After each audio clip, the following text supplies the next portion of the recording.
city you consider as home is never so attractive as when you return to it after long and difficult times in other parts of the world. My name is Dr. John Watson. I had served and been wounded in the more remote regions of Afghanistan and had been discharged from the army with specific instructions to rest. The sight of London again was already working its soothing tonic. As I rode through the familiar streets, I never suspected that a chance introduction would lead me into the most amazing adventure of my entire life. Watson, old man! Hello, how have you been? Good to see you. Not as well as you, obviously. You look great, old man. Yes, you were wounded.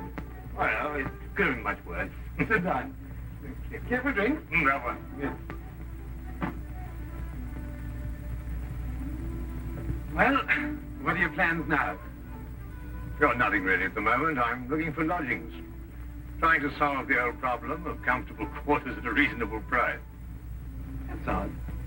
The second man today that's used that expression. Who's the other? Well, you wouldn't know him. He's doing some work in the chemical laboratory at the hospital. Might be interesting. Yes, well, I wouldn't mind sharing a flat with somebody if he was all right. Well, Anything wrong? Oh, no. He's rather strange. Well, what's wrong with him? Nothing wrong with Holmes. That's his name, Sherlock Holmes. Well, when I saw him this morning, he was doing some research with a corpse. Oh, what was he doing? He was beating it with a stick. I beg your pardon? Did you ring, sir? 2 shillings, please. Very good, sir. What did you say this Sherlock Holmes fellow was doing?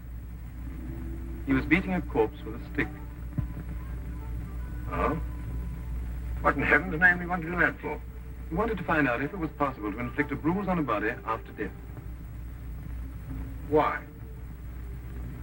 You know? Did you ask him?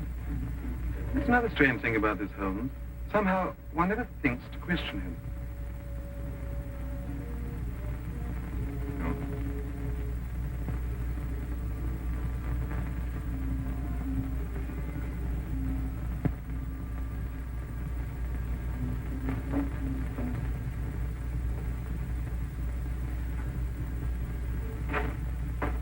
It works. It really works. You realize you've just entered the greatest chapter in the history of forensic medicine. You're Dr. Watson. Yes, I am. What works? Foolproof test for hemoglobin. You realize what this means, of course? No, I don't. You must be Sherlock Holmes. It will create a revolution in criminal investigation. Yes, I'm Holmes. How did you know I was Watson? Because you've just come back from Afghanistan. How do you do? How you do? How did you know I'd just come back from Afghanistan? Well, it's written all over you. The problem has generally been that a man is suspected of a crime months after the crime is committed. Then when they find bloodstains on objects of clothing, they can't be sure if it's blood, mud, or rust stains. But this solves the whole thing, of course. Oh, of course. Of course. Stamford told me you're looking for someone to share a flat you'd found. You know, if this test had been in existence a year ago, it would have meant that Von Bishop of Frankfurt would most certainly have been hung. And that goes for Mason of Bradford, Muller, and O'Fay, naturally. Naturally. Who are these people? Did you know, I'm delighted to meet you, Watson. I think you'll like the flat. It's in Baker Street, by the way. Oh, we could pop around this afternoon and have a look at it if you can. Yes. Oh, yes, rather. I like that. Good. Did you mind if I play the violin? No, go right ahead. No, I don't mean now. I mean when we're sharing the flat. Oh, no, of course not. I like a bit of good music. Oh, good. I'm not very good. Oh. Tell me, Holmes. Yes. How did you know I just got back from Afghanistan? Well, it's obvious. Now, that's what you said before. It's a bit obvious. You're a doctor, that much we know. But with the air of a military man, therefore an army doctor. You've acquired a sunburn. I know it's not your natural color because your wrists are white. Your eyes tell me that you've recently been ill. I'd say some sort of tropical fever. You use your left arm stiffly as though you've sustained a wound. Now the problem becomes, where would an army doctor have contracted a fever, sustained a wound? The answer, my dear Watson, is in the present campaign in Afghanistan, naturally. Naturally. Of course, it's obvious. Naturally. Weeks examined the rooms at 221B Baker Street that afternoon and promptly moved in on the following day. I had, at this point, known Sherlock Holmes for only 24 hours. But the man's fantastic powers of perception, coupled with the almost unpredictable personality I'd ever encountered, kept me in a state of constant surprise when I wasn't being shocked. It was unbelievable the things he knew and the things he didn't know. Oh, really, my dear Holmes, you mean to tell me you didn't know that the Earth moved around the sun? Really? But every school child knows that. Well, now I know it, too. And I shall promptly proceed to forget it. But why? Yes. Why? Why should I remember it? Well, because it's a natural phenomenon. Well, is it important? Does it affect us? If you tell me the Earth went round the moon, would it make any possible difference to our way of life? Well, you put it that way, no. Then it's useless information, and I shall do my best to forget it. I advise you to do the same. At times, I thought the man was joking and simply having a bit of fun at my expense. But I soon learned that he was in dead earnest. I also, unknown to him, made a brief classification of the man's knowledge. Literature? Nothing. Philosophy? Nothing. Astronomy? Nothing. Politics? Disinterested. Botany? He knew everything there was to know about poison, and absolutely nothing about practical gardening. Chemistry? Profound. Sensational literature? Without question, Sherlock Holmes knew the details of every horror perpetrated in the last 100 years.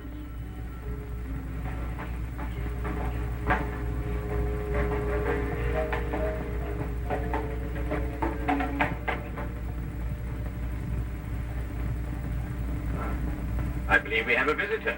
Really? Who's coming here? I believe so. I would also say he's a retired sergeant of Marines. Oh, you know the man? Never clapped eyes on him before in my life. Well, in that case, that's one of the wildest statements I ever heard.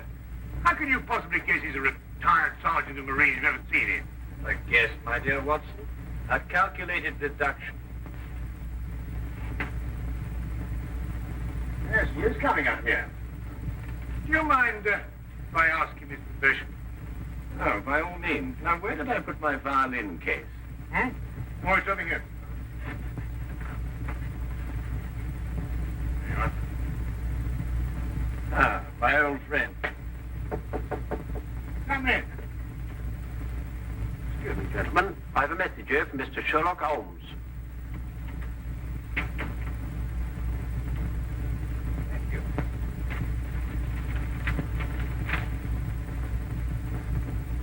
Excuse me. Sir? Do you mind telling me your occupation? Not at all, sir. I'm a civil servant employed by the police department. Thank you.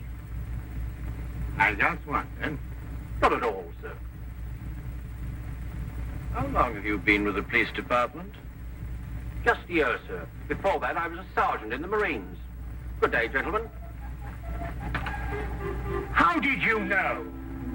An interesting letter, Watson. A very interesting letter. Perhaps you'd like to come with me. Where? Catch a murderer, of course. Of course.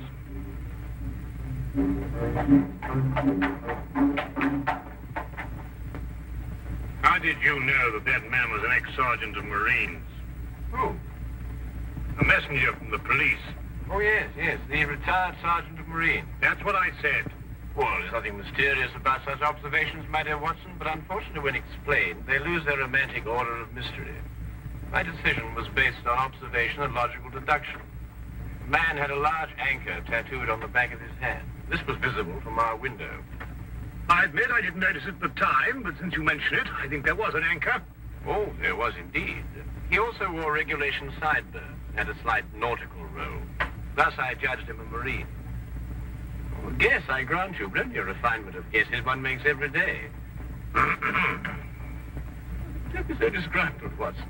Test your own powers of observation. We are entering the perfect situation. No? What are we entering? A house that holds a murdered man.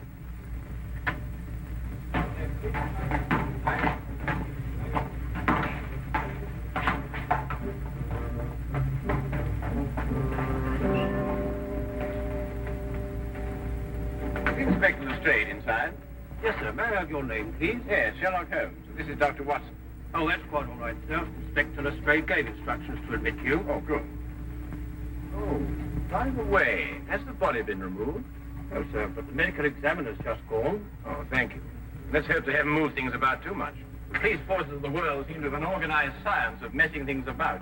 Oh, I wouldn't say that, Holmes. Now then, move along there, everybody. Move along. There's nothing to see today. I don't know. I swear I don't know. I tried to help you. Don't you believe me?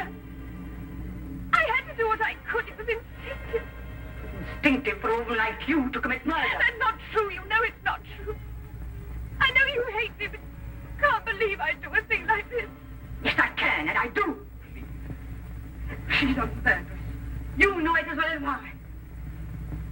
She murdered your brother. It's a lie. Yes, it's a lie. The entire story's a lie. The relationship you had with my son was a lie. My son's been murdered. This girl's a murderess. Why she did it, what her motive was, I don't know. They were engaged without my blessing. I can only be grateful that she gains nothing by her crime. Your duty now is to convict her. Just a moment, please.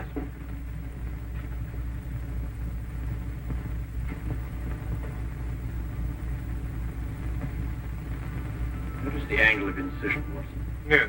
And the force of the blow and the general penetration of the upper region of the chest. How long would you estimate before loss of consciousness? Well, it's difficult to say. 96. Oh, between the two. I see. And death? Shortly thereafter. 2 minutes. 3. 3 or 4, I'd say. Thank you, Watson. All right, take him out. Ah, forgive the interruption. I would prefer to have been invited before the body had been moved. I thought you'd be interested, Holmes. Oh, thank you, Lestrade. Well, may I introduce my friend, Dr. Watson, Inspector Lestrade of Scotland Yard. How do you do? How do you know? Though you're completely stuck, Lestrade. What do you mean? Well, you thought I'd be interested. Why don't you admit it? You're in a jam. Magnificent cabinet work, don't you think? What you say isn't exactly true, Holmes. I've done you a favor. This is an interesting case. Of course, there are 1 or 2 unexplained details, but I don't believe it'll be long before we're What's clear. your principal problem? There's no motive. I found this girl with a knife in her hand. My brother lying dead on the floor. I found Peter on the floor. I tried to help By stabbing him? by removing the knife. Anybody would have done the same thing. I love him. Oh, my dear young lady, there's no cause for you to alarm yourself. No one's accusing you of, well, of what happened. This would be a clear-cut case if only she had a reason for murdering. There happened to be a policeman outside the house during the murder, and he said that no one came in except her. Well, what about the others? Who benefits by her death? Well, no one. The estate was left in such a way that if he died before he married, everything went to charity. My dear Inspector Lestrade, he didn't die before he married. This young lady and the man whose body was carried out of here had been married for at least a week. In the event of his death, I imagine everything passes to her.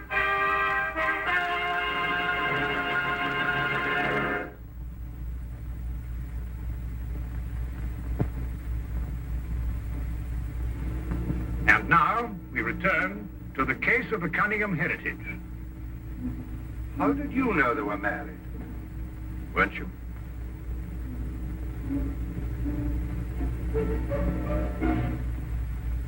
Yes, a week ago. Then you do benefit by my brother's death. You're his heir. I don't know if I am or not. I only know I didn't kill him. I swear I didn't. Where were you married? We went down to Brighton last weekend. Well, why didn't Peter say anything about it? I don't know. He asked me not to say anything. Of course I didn't. I'm afraid, young lady, I'll have to ask you to accompany me to headquarters. Sam.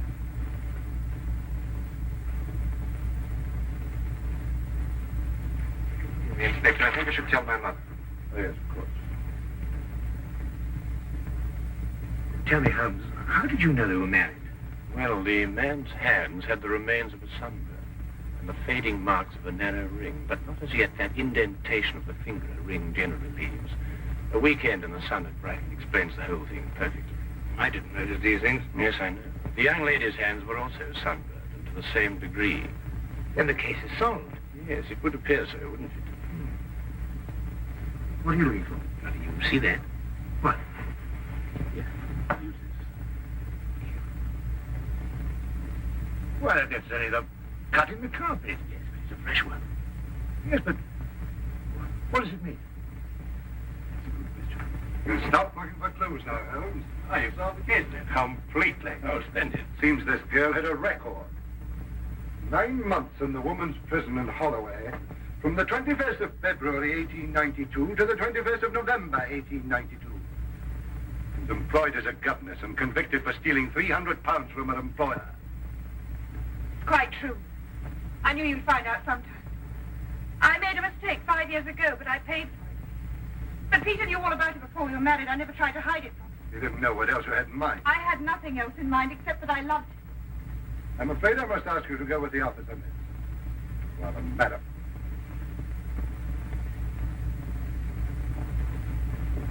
Well, that's how I like my cases. Fast and simple. Oh, indeed? You must tell me some more about it. Well, there's nothing to tell, really. Her story was that Peter asked her to call here at 10 sharp. She arrived, found the door open for her, came in here and found him writhing on the floor with a knife on his chest. She screamed, pulled it out. Just then, Brother Rolfe walked in. Peter died without saying another word.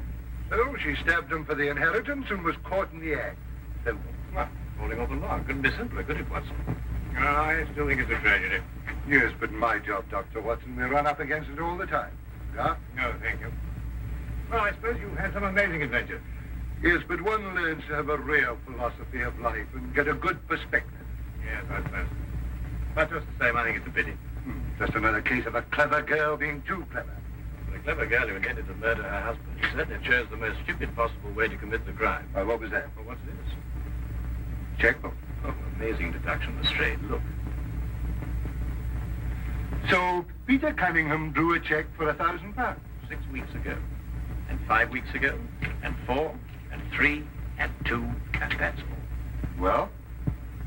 They're drawn to cash. Well, I don't get your point. He was a very rich man. What? A great deal of cash. It was his own money. I suppose he could do what he liked with it. You may have hit the proverbial nail, Lestrade. Now, look here, Holmes. You're trying to start something that just doesn't exist. You think so? I have a great deal of respect for your opinion, Holmes. But your trouble is that you can't leave things alone. If there isn't a mystery, you have to make one, or you're not happy. You're right, I'm not happy. There are marks on the carpet indicating a struggle. The man whose body was carried out of here was over 6 feet in height. If he had struggled with a girl who had left here, I don't think he'd have lost. She surprised him. Oh, but he was expecting her. That's her story. I'd say she sneaked up on him. What, had stabbed him in the chest? How do you sneak up on someone and stab him in the chest, Lestrade? Now, look here, Holmes. You're trying to start something, and I just won't stand for it. That girl's a jailbird, and she's guilty, and she's going to hang. And that's the end of the case. I see Inspector Lestrade is up to his usual mental gymnastics, trying to hammer square pegs into round holes. Well, it's been a great pleasure meeting you, Inspector. I warn you to keep away from that man, Holmes, or you'll be insane in less than a week.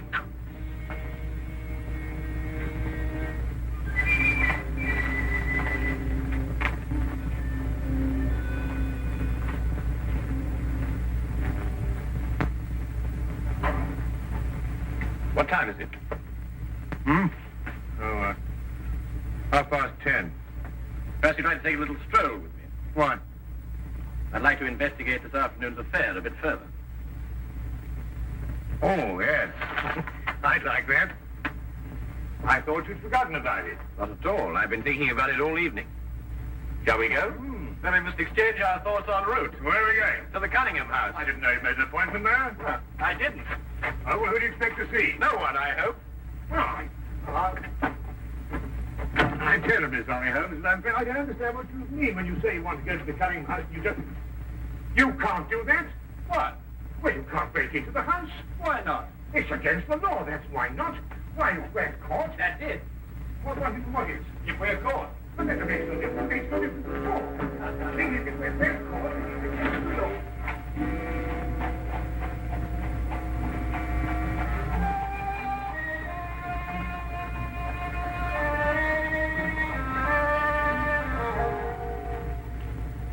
quickly now.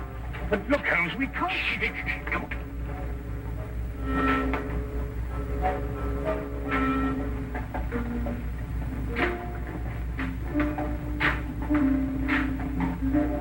Good evening, Inspector. Good evening, Sergeant. Everything all right? Yes, sir?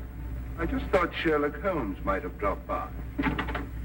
Where'd you get the key? The key's a burglar's tool. A burglar's too. Street clear? Yeah.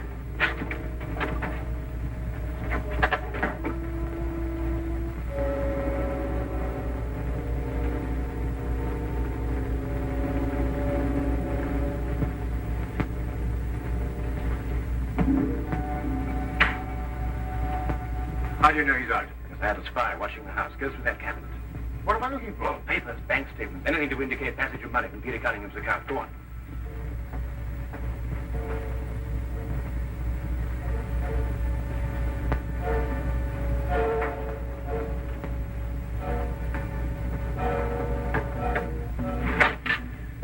It's absolutely ridiculous. Looking for something and you don't know what in order to catch somebody and you don't know who. Quite ridiculous. Nothing over my side. Keep looking. Who do you think's got it? Whatever it is we're looking for. Why did Peter Cunningham try to hide the fact of his marriage? A week or a month put the main indifference as far as his mother was concerned. She would never have consented to his new bride anyway.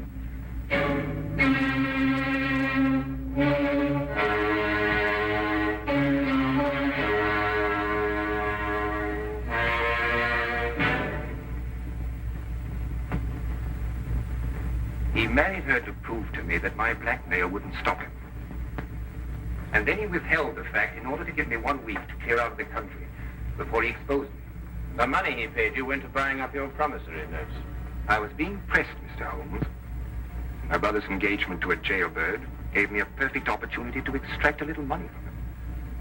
In fact, if he hadn't been such a bullhead, it would have gone on for quite some time. A jailbird, as you put it, makes the perfect murder suspect. Perfect, Mr. Holmes. And you and Dr. Watson make perfect burglary suspects. When I report your death to the police, they can't possibly blame me for defending the sanctity of my home.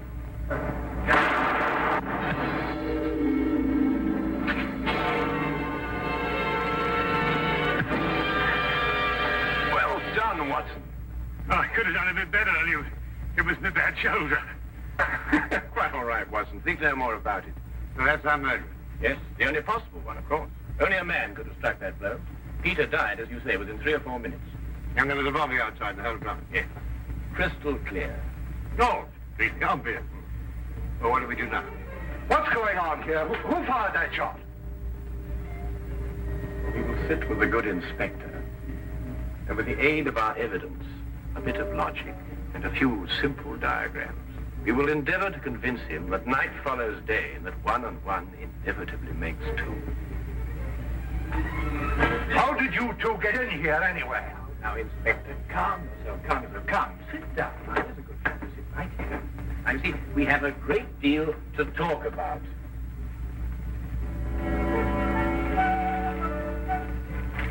Also present with Inspector Lestrade was Dr. John Watson and a personal friend of the inspector's, Mr. Sherlock Holmes. This is ridiculous. It's fantastic. This isn't the way it happened at all. This will revolutionize investigation, Watson.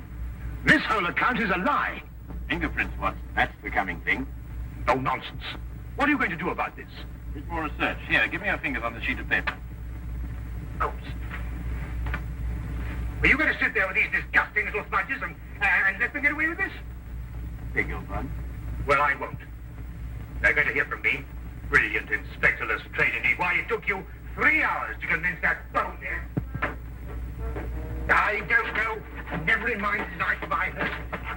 Maybe he was innocent.